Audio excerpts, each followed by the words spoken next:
Merencanakan perkawinan yang kokoh menuju keluarga sakinah. Menikah itu tak hanya suka dan gembira, tapi juga harus kokoh dan mulia. Pernikahan dapat disebut sebagai pernikahan yang kokoh apabila ikatan hidup tersebut dapat mengantarkan kedua mempelai pada kebahagiaan dan cinta kasih. Pernikahan yang kokoh juga merupakan ikatan yang dapat memenuhi kebutuhan keduanya, baik kebutuhan lahiriah maupun batiniah, yang dapat melejitkan fungsi keluarga baik spiritual, psikologi, sosial budaya, pendidikan, reproduksi, lingkungan maupun ekonomi. Keseluruhan fungsi tersebut yang dituangkan dalam peraturan pemerintah nomor 21 tahun 1994 pasal 4 dirangkum dalam bahasa Al-Quran dalam 3 kata kunci: sakinah, mawaddah, dan rahmah. Agar sebuah pernikahan dapat menjadi pernikahan yang kokoh, kedua calon pengantin harus melakukan persiapan yang cermat dan matang. Cermat berarti keduanya memiliki pengetahuan untuk dapat mengantisipasi berbagai hal yang akan timbul dari pernikahan tersebut.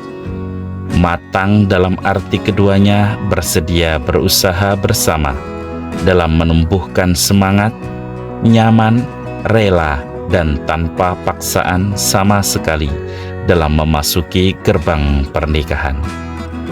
Dan dalam rangka menumbuhkan kenyamanan tersebut, maka kedua belah pihak harus berusaha semakin mengenal calon pasangan hidupnya, termasuk mengenal keluarga masing-masing.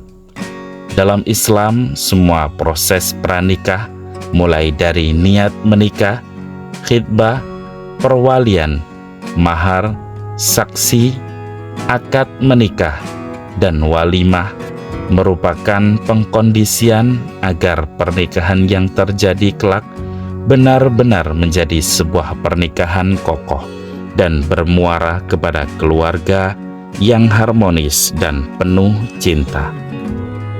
Meluruskan niat menikah.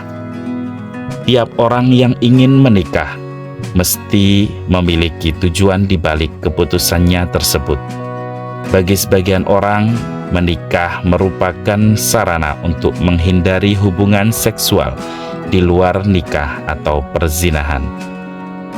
Secara tidak langsung, mereka yang menikah atas dasar pemikiran seperti ini hendak menyatakan bahwa menikah tak lebih dari persoalan pemuasan kebutuhan biologis semata.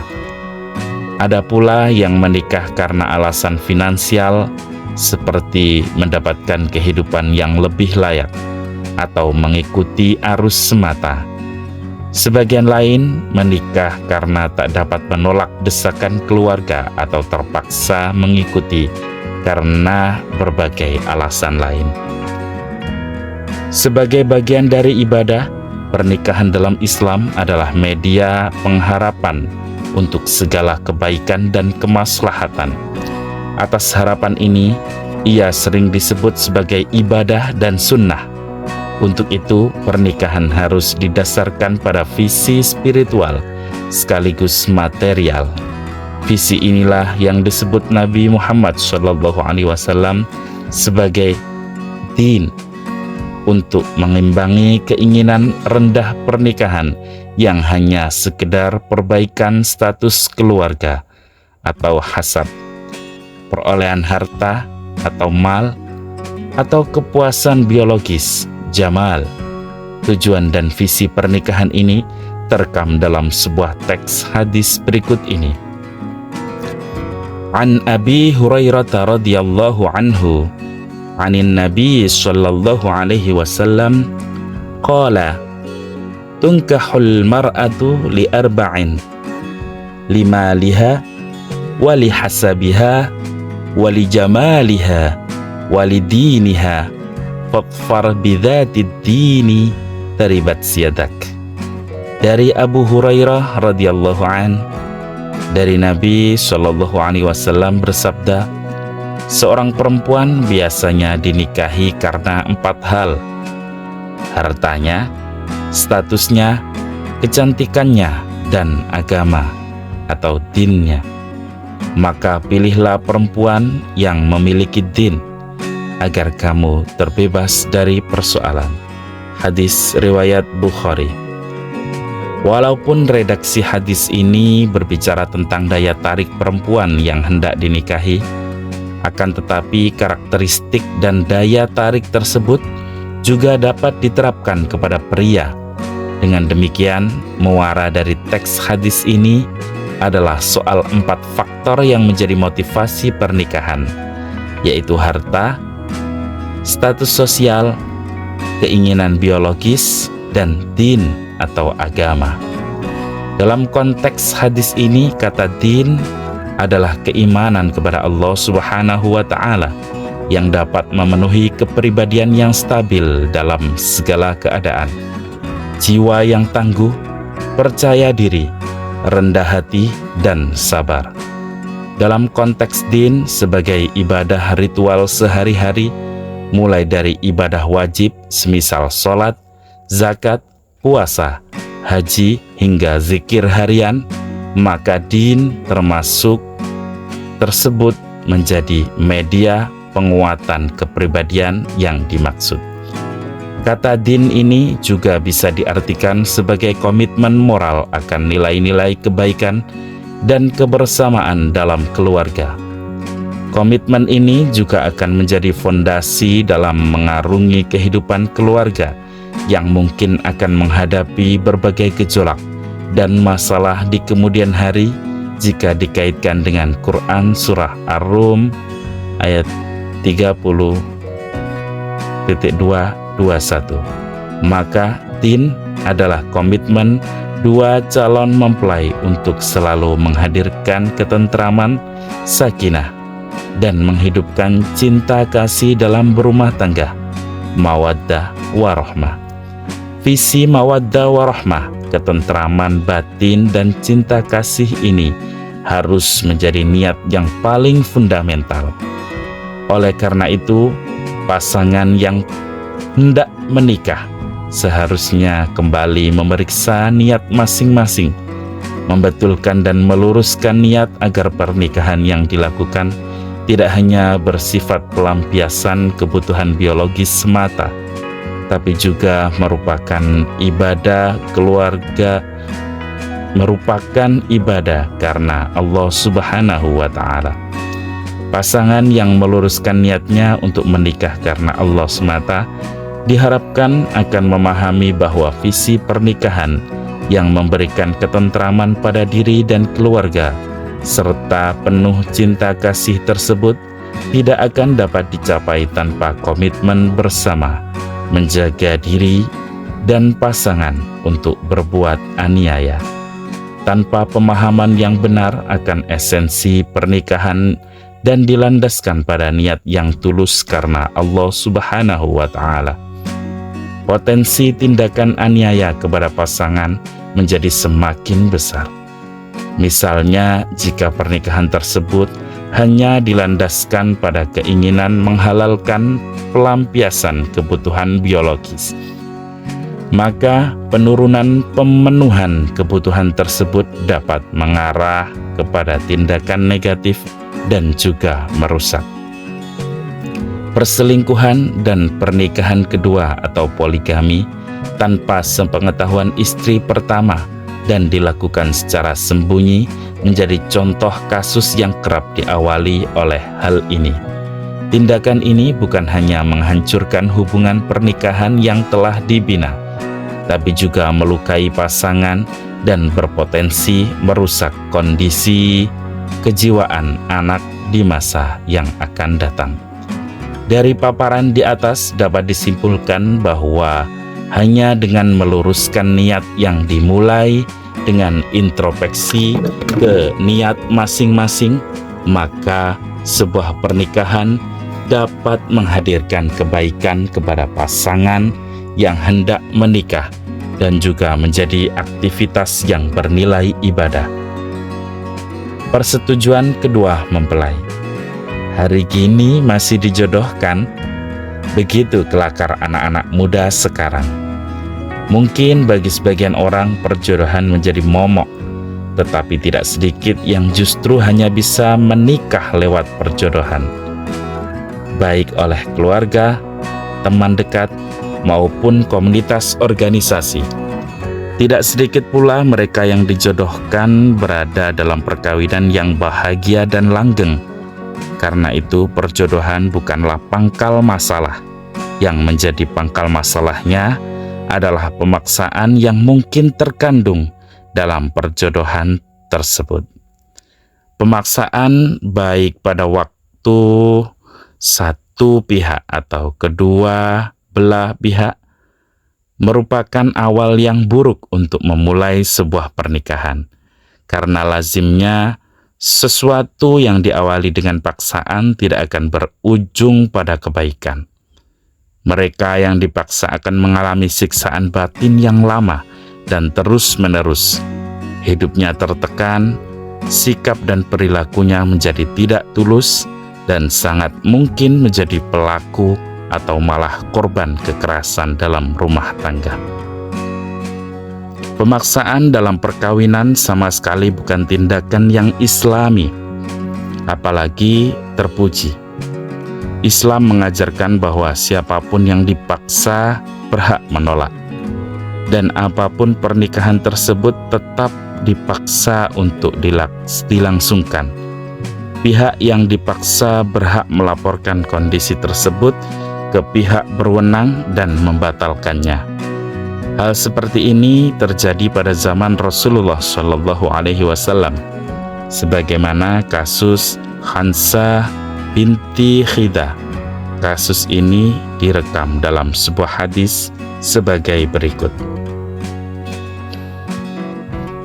An ibni Buraidata an abihi qala ja'at fatatun ila an-nabiy sallallahu alaihi wasallam faqalat inna abi zawwajani ibna akhihi liyarfa'a bi khasisatahu qala faj'ala al-amra ilayha faqalat qad ajaztu ma sana'a abi walakin aradtu an ta'lama an-nisa' an laisa ilal aba'i minal amri syai'un. Dari Ibnu Buraidah, dari ayahnya, sang ayah berkata, ada seorang perempuan muda datang ke Nabi SAW dan bercerita, ayah saya menikahkan saya dengan anak saudaranya untuk mengangkat derajatnya melalui saya.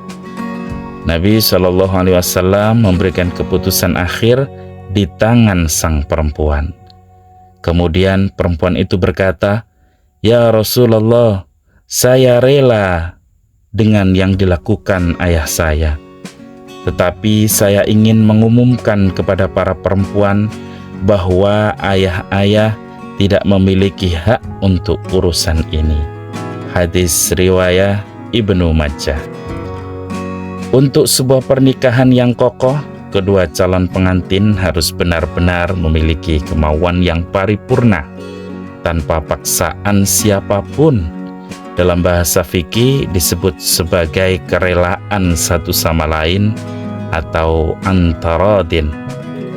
Untuk situasi kita saat ini, kisah-kisah pemaksaan pernikahan seperti kasus Siti Nurbaya dulu sudah jarang terdengar lagi, karena sudah banyak perempuan yang mandiri, berpendidikan tinggi, memiliki penghasilan cukup, dan punya pengalaman sosial yang cukup untuk membuatnya tidak dapat dipaksa oleh keluarga dalam urusan pernikahan.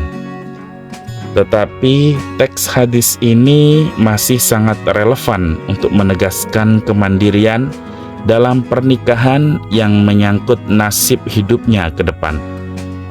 Hal tersebut dikarenakan tidak sedikit yang masih menganggap bahwa perempuan harus tunduk pada keputusan laki-laki, jika anak perempuan pada ayahnya, dan jika istri pada suaminya.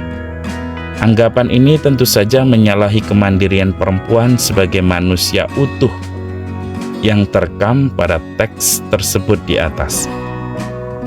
Sedikit banyak urusan kerelaan antara calon pasangan suami istri untuk menikah ini seringkali bertentangan dengan kewenangan yang diberikan oleh Allah kepada wali pihak perempuan.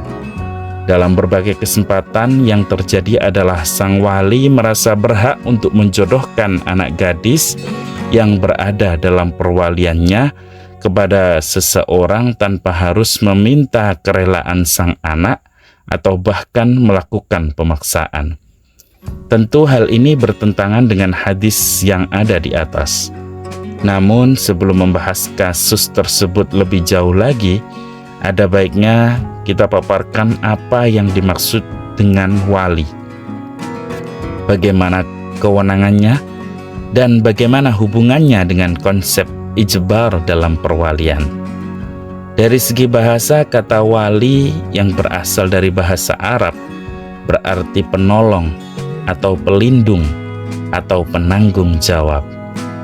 Salah satu tujuan keberadaannya adalah untuk memastikan kebaikan dan menjauhkan segala keburukan bagi sang perempuan dalam urusan pernikahan ini. Dengan kata lain, keberadaan wali berguna untuk memastikan pihak perempuan memperoleh haknya dan pernikahan tersebut direstui dan diberkati. Sedangkan dalam konteks akad nikah, keberadaan wali dari pihak perempuan merupakan syarat sahnya sebuah pernikahan. Pendapat ini merupakan pendapat mayoritas imam atau pakar fikih hukum Islam. Pendapat pertama tadi yang diadopsi oleh Undang-Undang Perkawinan tahun 1974 dan kompilasi hukum Islam untuk kemudian menjadi prosedur baku bagi setiap pasangan yang hendak menikah di wilayah Indonesia. Dari paparan tersebut dapat disimpulkan bahwa keberadaan wali dalam pernikahan merupakan pelindung bagi kepentingan dan kebaikan pihak perempuan, memastikan pihak perempuan mendapatkan haknya sebagai pihak yang dilamar, serta sebagai penyaring kepantasan dan kualitas calon pengantin pria yang hendak melamar. Terlepas dari kewajiban tersebut, wali tidak diperkenankan untuk bertindak di luar batas kemaslahatan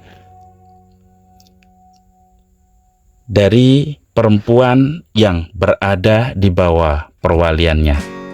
Dalam hal sang perempuan telah memantapkan hatinya untuk menerima seorang pria sebagai calon suaminya, maka sang wali tidak dapat menghalanginya untuk menikah dengan pria tersebut selama sang pria memenuhi persyaratan syariat seperti sudah dewasa, muslim, dan mampu memberikan nafkah baik lahir maupun batin. Hal ini sesuai dengan firman Allah dalam surah Quran surah Al-Baqarah 2.2.232. Wa idza talaqtumun nisaa fabalaghna ajalahunna faamsikuhunna bima'rufin aw sarrihuhunna bima'ruf wa la tumsikuhunna dhiraran lita'tadu wa man yaf'al dhalika faqad dhalama nafsahu wa la tattakhidhu ayatillahi huzwa wadhkuru ni'matallahi 'alaikum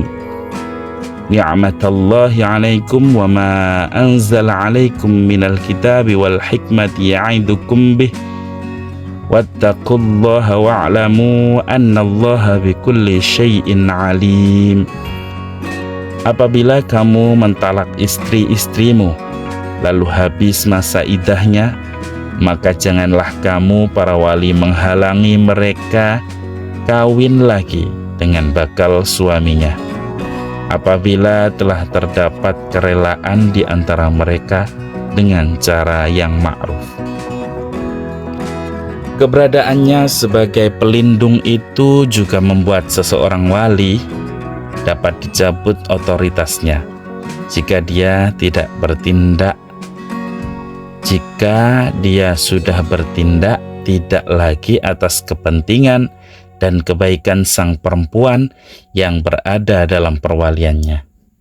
Seperti wali berlaku kasar dan melakukan tindak kekerasan dalam rumah tangga, menelantarkan keluarganya dengan pergi tanpa tahu rimbahnya, atau menolak untuk menikahkan karena alasan di luar syarat yang ditetapkan syariat, seperti karena tidak memiliki kekayaan luar biasa atau yang semisal.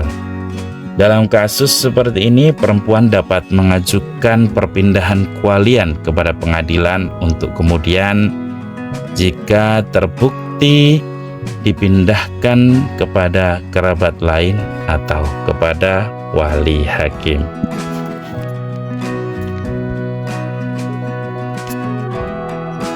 Menikah dengan yang setara. Dalam kehidupan sehari-hari, kita temukan ada sekelompok orang yang memiliki penghasilan besar. Ada yang berpenghasilan sedang, berstatus sosial terhormat, dan yang berstatus sosial kurang terhormat, dan seterusnya. Dalam Quran Surah Az-Zukhruf 43.2-32 disebutkan sebagai berikut. Ahum yaqsimuna rahmata rabbika nahnu qasamna bainahum ma'isyatahum fil hayatid dunya wa rafa'na ba'dahum fawqa ba'din darajatil liyattakhidha ba'duhum ba'dan sukhriya wa rahmatu rabbika khairum mimma yajma'un.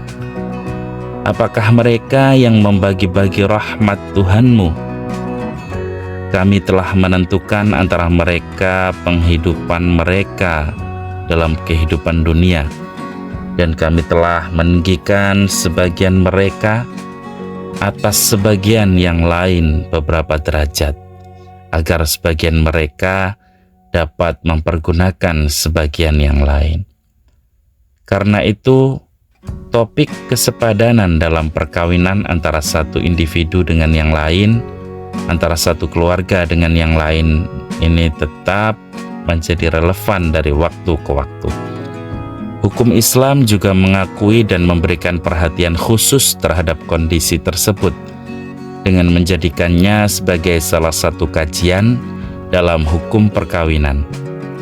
Fikih menyebutnya dengan istilah kafa'ah atau kesepadanan, yang memiliki makna kesepadanan antara calon pasangan suami istri dalam aspek tertentu, sebagai usaha untuk menjaga kehormatan keduanya. Wahbah Zuhail 1985. Kata aspek tertentu dalam definisi ini yang kemudian membuat para ulama klasik terbelah dalam dua pendapat besar. Pendapat pertama menyatakan bahwa yang dimaksud dengan aspek tertentu dalam definisi tersebut hanya kondisi fisik dan agama saja. Pendapat ini dikeluarkan oleh Imam Malik, sedangkan pendapat kedua menyatakan bahwa yang dimaksud dengan aspek tertentu tersebut mencakup keturunan, kemerdekaan, dan pekerjaan. Pendapat kedua ini dikeluarkan oleh Imam Syafi'i, Imam Hambali, dan Imam Hanafi, yang kemudian juga menambahkan aspek kekayaan atau kekuatan finansial dalam aspek tersebut. Para ulama klasik juga menekankan bahwa konsep ini diperlukan bukan hanya untuk menjaga kemaslahatan pihak perempuan, tapi juga menjaga kehormatan keluarga mereka. Karena itu, bukan hal yang mengejutkan jika di masa lalu pihak keluarga lebih ketat dalam isu ini dibandingkan dengan calon pengantin.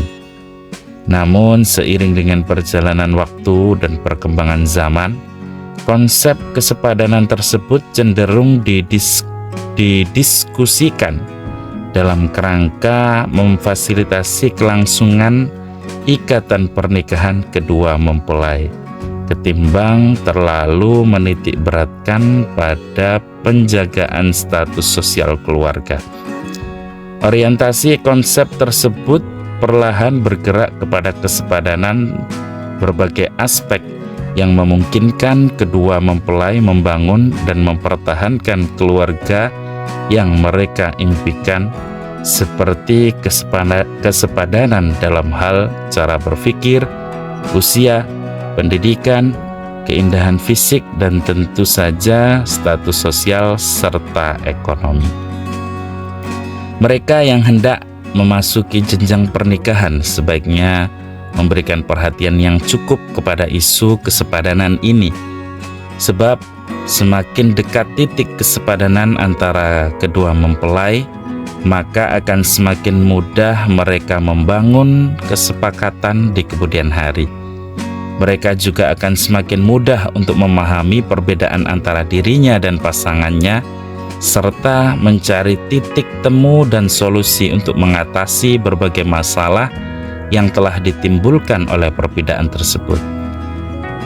Kedua mempelai juga sebaiknya menyadari dan memahami bahwa kesepadanan, terutama yang berkaitan dengan status sosial, ekonomi, dan pendidikan, adalah kondisi yang dapat diwujudkan melalui perjalanan waktu.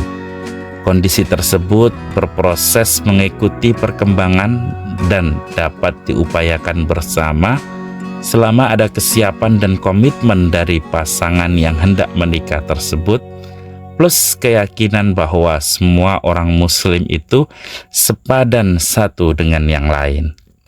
Dalam kasus terjadinya gesekan antara perbedaan pemahaman antara keluarga dan calon pengantin, pemahaman di atas dapat disampaikan kepada keluarga besar masing-masing mempelai. Dengan demikian, keluarga diharapkan dapat memahami bahwa dalam isu kesepadanan ini yang menjadi kunci adalah kerelaan, kemauan, dan komitmen kedua calon pengantin. Ketiga kata tadi dapat menjadi kunci pernikahan dan rumah tangga yang bahagia, saling memahami dan saling bekerja sama satu dengan yang lain, sehingga kesepadanan dalam rumah tangga dapat tercapai. Menikah di usia dewasa. Dahulu kedewasaan diukur dengan menstruasi bagi perempuan dan mimpi basah bagi laki-laki. Saat ini kita menyadari bahwa kedua kondisi tersebut hanya menunjukkan kematangan biologis untuk urusan reproduksi secara fisik. Kedewasaan tentu saja bukan soal usia semata, tetapi juga soal kematangan bersikap dan berperilaku. Usia dibutuhkan sebagai batasan dan penanda konkret yang dapat dipergunakan sebagai standar bagi kedewasaan. Hal tersebut dikarenakan pernikahan tidak hanya soal pelampiasan hasrat seksual atau biologis semata. Pernikahan juga mengandung tanggung jawab sosial yang besar dan mengemban visi sakinah, mawaddah, warahmah, mendatangkan ketentraman diri, kebahagiaan, dan cinta kasih.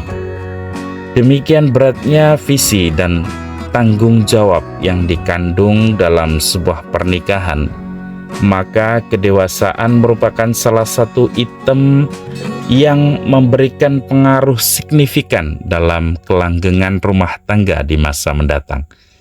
Demikian pentingnya kedewasaan dalam pernikahan Ibnu Syubrumah, Abu Bakar Al-Asham, dan Utsman Al-Bati, Muhammad 2007-94, yang merupakan pakar hukum Islam klasik, sampai mengeluarkan fatwa keabsahan sebuah pernikahan di bawah umur.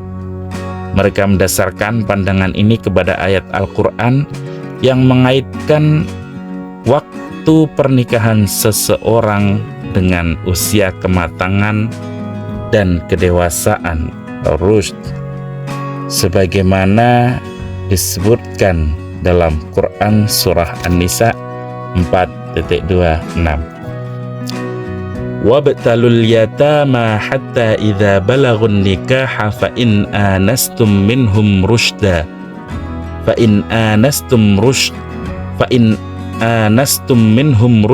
fadfa'u ilaihim amwalahum. Dan ujilah anak-anak yatim itu sampai mereka mencapai usia menikah.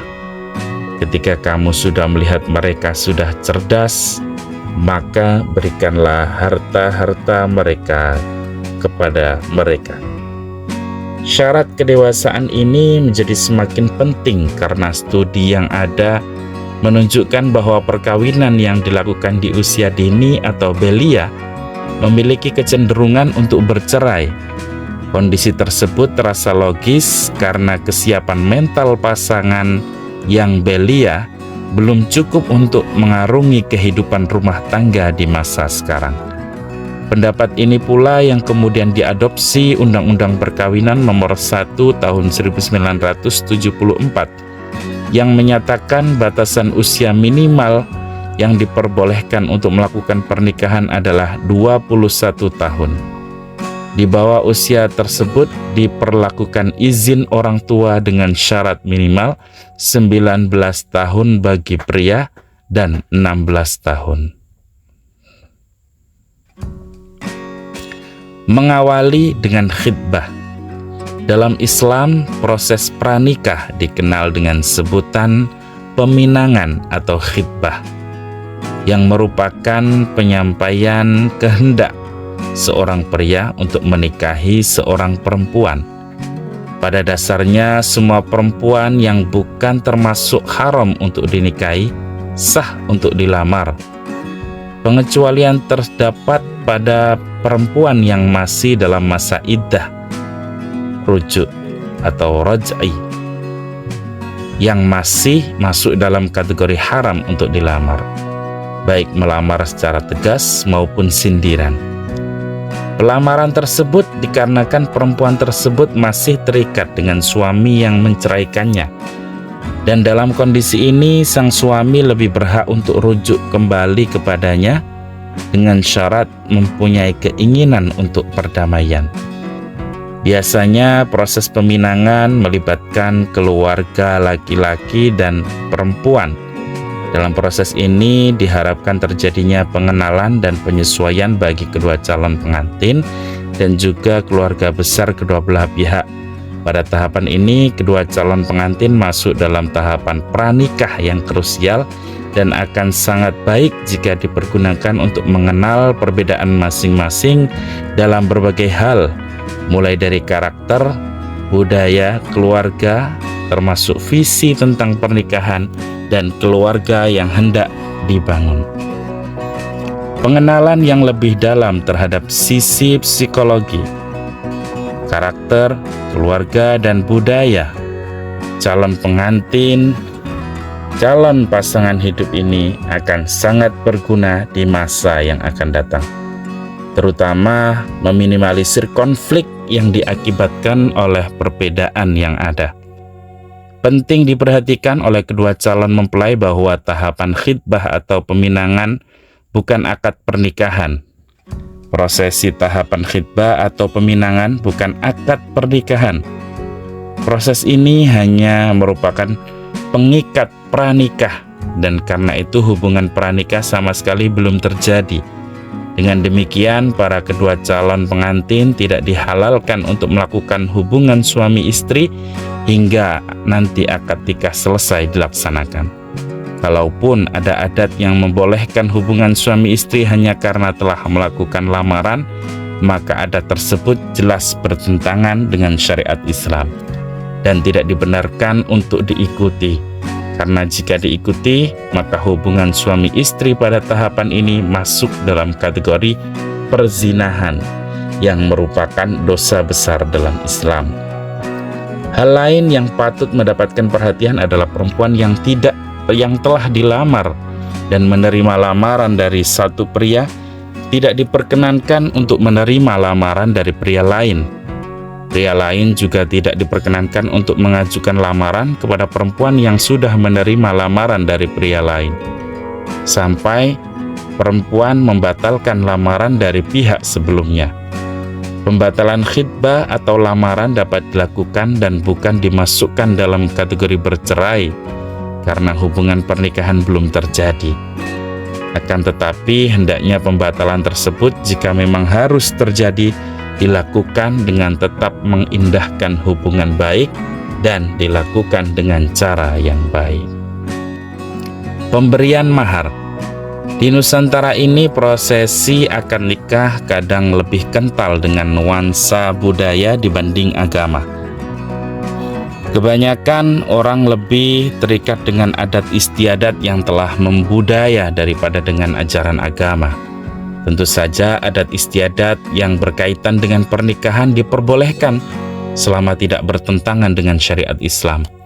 Walaupun demikian, sejak awal Islam juga mengajarkan kesederhanaan dalam prosesi pernikahan, sehingga semua rangkaian prosesi ini tidak menyulitkan atau membebani kedua mempelai.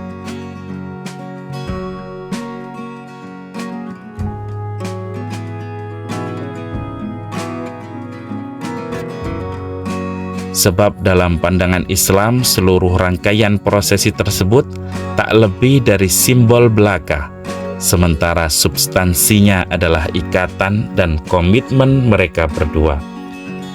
Hal yang sama juga berlaku dengan mahar yang menjadi salah satu rukun akad dalam Islam. Mahar adalah pemberian sukarela yang merupakan simbol dari ketulusan, kejujuran, dan komitmennya dalam menikahi seorang perempuan. Al-Quran sendiri menyebutkan dengan kata shadaqah yang berarti kejujuran dan ketulusan, sebagaimana firman-Nya dalam Quran surah An-Nisa 4:24. Wa atun nisaa sadaqatihinna nihlatan fa in tibna lakum an syai'im minhu nafsan fakuluhu hani'am mari'a. Dan berikanlah pada perempuan itu mahar mereka dengan penuh sukarela. Ketika mereka memberikan dengan sukacita kepada kamu sebagian dari mahar tersebut, maka makanlah. Ambillah pemberian itu dengan nyaman dan senang hati. Dalam ayat tersebut jelas disebutkan bahwa mahar merupakan komitmen cinta yang diberikan dengan penuh sukarela atau nihlah dan sukacita. Kedua kondisi tersebut mengindikasikan bahwa mahar tidak seharusnya memberatkan seorang pria, apalagi menghalanginya untuk menikahi seorang perempuan. Hukum Islam sendiri tidak memberikan batasan baku tentang besaran jumlah mahar. Akan tetapi, berbagai sabda Rasulullah SAW melalui berbagai hadis menganjurkan mahar itu ringan dan mudah. Dalam rangkaian hadis tersebut disebutkan bahwa Rasulullah pernah merestui pernikahan dengan mahar berupa cincin besi, sepasang sandal, bahkan jasa berbentuk pengajaran Al-Quran. Hal ini diperkuat dengan firman Allah dalam Quran surat At-Talaq 65:27. Liyunfiq dzu sa'atin min sa'atihi wa man qudira 'alaihi rizquhu falyunfiq mimma ataahu Allah la yukallifullahu nafsan illa ma ataaha. La yukallifullahu nafsan illa ma ataha sayaj'alullahu ba'da usri yusra. Hendaknya seseorang yang berkemampuan memberikan sesuatu sesuai kemampuannya. Siapa yang telah diberi rizki yang bisa jadi sedikit, hendaklah memberikan sesuai yang diberi Allah itu. Allah tidak akan membebani seseorang kecuali sebanyak yang telah diberikan olehnya. Allah akan memberikan kelapangan di balik kesusahan. Pemahaman mahar sebagai simbol cinta kasih ini juga penting karena ada sementara orang yang memahami mahar adalah alat tukar. Dengan demikian, ketika mahar sudah diberikan, maka perempuan tersebut menjadi miliknya, dapat dikuasai dan harus mengikuti perintah dan kemauannya. Lebih jauh lagi, dengan pemahaman tersebut, makin besar mahar yang diberikan, maka semakin tinggi rasa kepemilikan suami terhadap istrinya. Pemahaman seperti ini bukan hanya menyalahi alasan disyariatkannya mahar, tapi juga berpotensi besar mengarah kepada kekerasan dalam rumah tangga dan berbagai efek negatif lain. Perjanjian pernikahan. Beberapa pasangan memilih membuat berbagai perjanjian dalam akad pernikahan, baik yang mengikat salah satu pihak maupun yang mengikat dua pihak sekaligus. Dalam fikih, perjanjian ini dikenal dengan istilah syurut fin nikah, syarat-syarat dalam pernikahan atau perjanjian pernikahan. Perjanjian semacam ini dibolehkan selama tidak melanggar ajaran dasar Islam dan tidak menghapus hak-hak dasar dari pernikahan. Bahkan beberapa ulama justru menganggap ini penting karena pernikahan menuntut kehati-hatian sebagaimana dijelaskan oleh Syarifuddin dalam hukum perkawinan Islam dan Indonesia. Berkaitan dengan hal ini, Rasulullah Shallallahu Alaihi Wasallam bersabda, "An Uqbah bin Amir radhiyallahu an, qala Rasulullah Shallallahu Alaihi Wasallam, ahaqqus syuruti an tufu bihi mastahlaltum bihil furuj." Dari Uqbah bin Amir radhiyallahu an berkata, Rasulullah Shallallahu Alaihi Wasallam bersabda, syarat-syarat perjanjian yang paling layak untuk kalian penuhi adalah syarat yang berkenaan dengan pernikahan. Hadis riwayat Bukhari. Undang-Undang Perkawinan tahun 1974 sudah mengatur perjanjian pernikahan. Disebutkan perjanjian pernikahan dapat disahkan selama tidak melanggar hukum, agama, dan kesusilaan. Perjanjian tersebut mengikat sejak akad dan berlangsung selama pernikahan dan tidak dapat diubah, kecuali atas persetujuan kedua belah pihak. Kompilasi hukum Islam juga mengatur lebih rinci hingga mengenai tata cara perjanjian tersebut. Termasuk diantaranya adalah taklik, talak. Tata cara ini memiliki tujuan memberikan perlindungan yang cukup kepada perempuan dari kemungkinan penelantaran yang dilakukan oleh pria. Hanya saja karena bersifat kontraktual, maka perjanjian tersebut hanya berlaku bagi mereka yang mengikatkan diri dengan perjanjian tersebut. Artinya tidak semua pernikahan harus disertakan dengan perjanjian pernikahan. Menyelenggarakan walimah. Walimah adalah perayaan dan ungkapan rasa syukur setelah akad pernikahan. Aktivitas tersebut juga berfungsi sebagai pemberitahuan kepada publik tentang adanya keluarga baru di saat yang sama. Walimah bisa menjadi ajang dukungan keluarga dan komunitas terhadap kedua mempelai. Dan sebagaimana prinsip dalam mahar, keberadaan walimah juga adalah untuk memperkuat komitmen kedua mempelai, bukan sebaliknya, sehingga segala tata caranya harus dipastikan bisa mengantarkan mereka pada komitmen pernikahan yang kokoh dan membahagiakan. Sebagaimana mahar, walimah juga tidak memiliki batasan tertentu dalam Islam. Untuk besar kecilnya, banyak orang akan merujuk kepada adat istiadat masing-masing. Namun karena walimah merupakan ungkapan rasa syukur kepada Yang Maha Kuasa, maka sebaiknya aktivitas tersebut bersifat mudah dan menyenangkan. Berkaitan dengan hal itu, secara umum Islam meminta untuk melihat kemampuan masing-masing sehingga prosesi tersebut tidak memberatkan atau menyulitkan kedua mempelai atau keluarga, apalagi sampai meninggalkan hutang piutang. Latihan 1.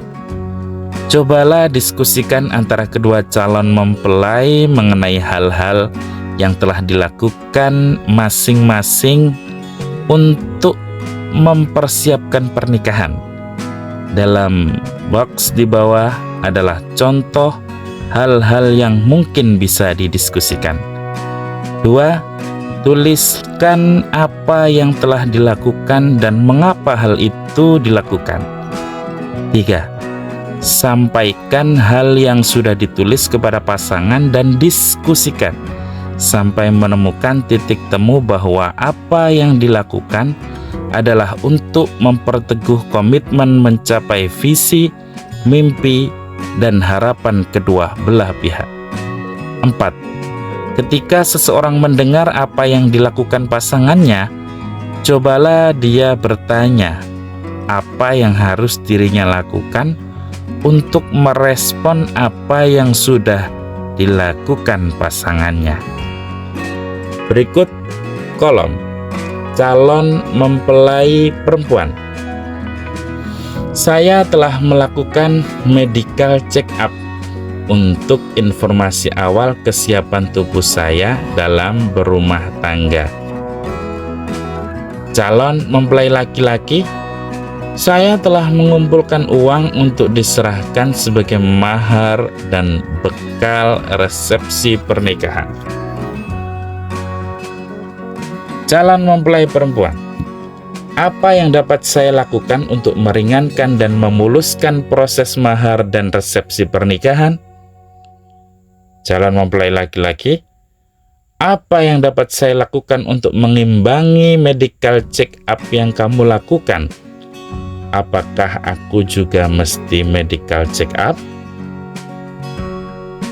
Hasilnya misalnya, kolom calon mempelai perempuan, saya akan mendorong keluarga saya agar ikut berkontribusi dalam proses lamaran, mahar, dan resepsi pernikahan.